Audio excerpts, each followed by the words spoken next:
son Excellence Patrice Talon a accordé une audience aux membres du comité de pilotage responsable de l'audit du fichier électoral. C-Web Info, 100% de l'information continue, 24 heures sur 24 sur 7, en cliquant sur cwebinfo.net.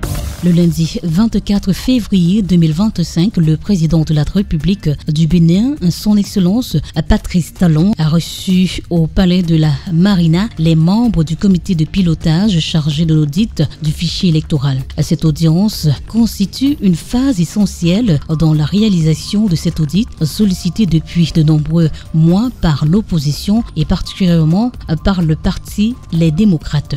Les débats ont porté sur les conditions et les garanties requises pour la transparence et l'impartialité du processus. Chers membres de la commission, c'est vraiment avec plaisir et intérêt, enthousiasme que je vous reçois ce matin.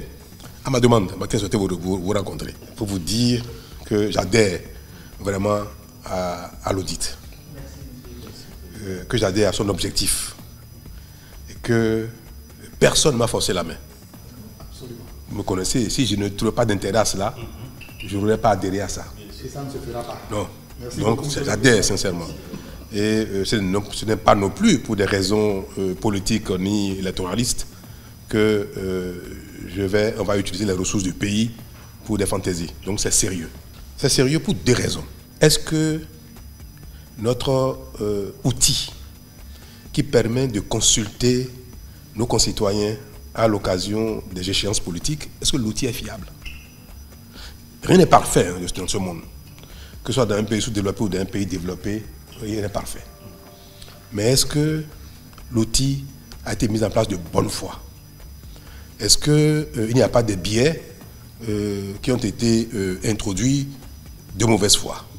C'est donc autant de raisons qui justifient que nous ayons le courage à un moment de faire un stop et d'examiner nos outils que nous utilisons pour la vie en communauté. Monsieur Jean-Baptiste Elias, qui préside le comité de pilotage de l'audit du fichier électoral, a quant à lui exposé au président de la République l'origine de l'audit du fichier électoral. L'idée de l'audit du fichier électoral vient de votre serviteur qui vous parle. En octobre 2022,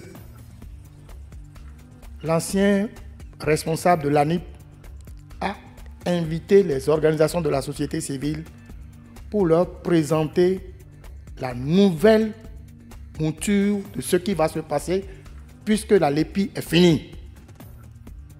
Donc, la LEI doit être mise en œuvre. Quand il a présenté la situation, et compte tenu de la modeste expérience que j'ai en ma qualité de l'ancien président du Conseil de l'Union africaine contre la corruption, j'ai parcouru les 54 États, j'ai vu ce qui se passe en matière d'élection. J'ai levé le doigt pour le dire. Attention, il faudrait qu'on fasse l'audit du fichier électoral. Pour conclure, le chef de l'État béninois, son Excellence Patrice Talon, a salué la démarche du comité de pilotage de l'audit du fichier électoral. En général, toute fin de mission génère un regain de vertu, un regain d'engagement au service du bien de manière absolue. Quand on est en début de vie ou de mandat, de mission qu'on sort, on fait les choses avec tellement de fougue que parfois on ne prend pas le temps de dire est-ce que vraiment ce que je fais c'est ce qui est attendu de tous. Et quand on est à la fin, on a cette préoccupation-là. À bon entendeur. Vous savez ce qui me préoccupe. Par ailleurs, le président de la République du Bénin a réaffirmé sa bonne foi et sa volonté d'accompagner un processus transparent et apaisé. Retrouvez toute l'actualité afro-mondiale en ligne et en multidiffusion sur C-Web Info et plateformes digitales Facebook, YouTube, Instagram et en simultané sur Radio Voltage 2.